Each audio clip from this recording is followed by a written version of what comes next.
Nikuibie tu siri bwana, ndugu yangu Mngojani. Ndio bwana. Chanzo cha jamaa kuja hapa ni kwa sababu ya Lavalava kuposti nyumba yake. Kwa akasema na sisi nataka tuone ndugu yetu anaishi wapi. Wazumona hekalu ili hapo hilo. Wazumona hekalu. Tena mimi nataka watu walione, nionyeshe watu walione. Tulie poa. Usifanye hivyo. Usifanye hivyo. Apunguze nini? Punguza uchangamfu. Punguza uchangamfu. Bana hongera bwana, mjengo tumeuona. Hapa tunaongelea mjengo, tunaongelea shughuli ya mtoto pamoja na EP. Hii wiki ni mijengo, EP na mtoto. Kawaida, tunaishi tu kawaida.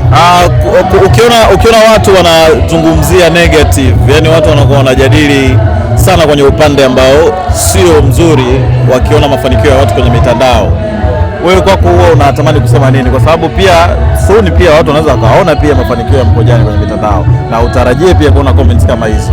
Wewe unatamani kuwaambia nini watu kama hao yani? Mimi napenda mtu akiona kitu ufanani nacho, na maana anakupa bidii ya kuweza kufikia hatua hadi yeye aone kwamba hicho kitu unastahili. Kwa hiyo mimi naonaga kawaida tu. Ukisema hiki cha kwangu, wakisema iko sio chake hicho. Nakumbuka kuna mwaka fulani nilimnunulia wife gari, nikakuta comment, wewe muongo, wewe tunamuonaga maskani ana kibukta cha blue. Uongo mtupu huo. Sasa sawa. Ina maana mimi sifanani kufanya hicho kitu, kwa hiyo nipambane ili hata nikisema amemnunulia wife gari shabiki aone sawa. Kwa hiyo mimi mtu akinipa hizo comment nasema ni sawa, yeye hajakosea.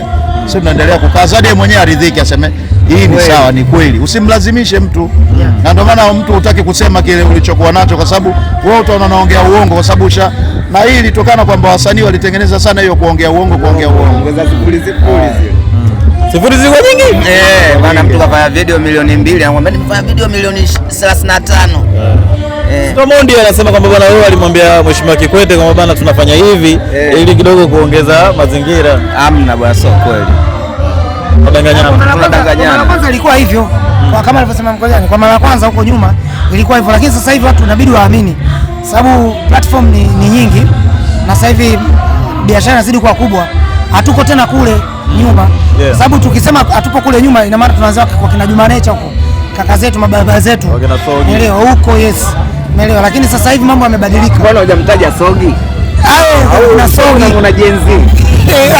Kwa kweli mpo ananichanganya kama Gen Z. Sogi anabisha bwana. Sogi tupo naye huko na chaka hivi. Tuko naye bwana. Tuko naye hivi hapa kweli. Na anasema mimi chaka ikienda mikoani mimi nipo. Mimi nabishana nao majenzi. Sogi ndo anaipenda ujue chaka. Ajaja na wale madensi yake yale. Sogi ana kijiji na By the way, wamekuja ndugu zako wamekuja kukusupport kwenye jambo lako. Leo tunafanya uzinduzi wa EP ya Chaka tu Chaka.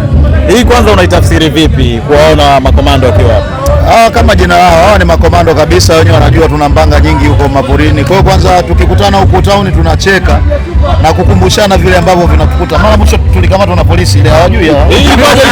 Ilikuwaje? Singida. Sio nielezee. Lakini tuishie hapo kama tuna polisi, ake baadaye polisi wakawa washikaji zetu kabidi warudi kwa sababu walikuwa hawajui ukweli. Sio, umenielewa bwana? Lilikuwa tukio gani hapo? Tukio promoter aliongea uongo kwamba hao watafanya show sehemu fulani, Mngojani ataenda kufanya matangazo sehemu fulani, pale hotelini hajalipa, hajafanya chochote. Watu wakaenda polisi. Ndio unaitwa huko?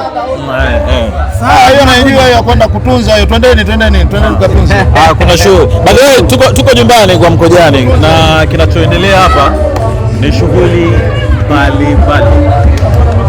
Mimi niko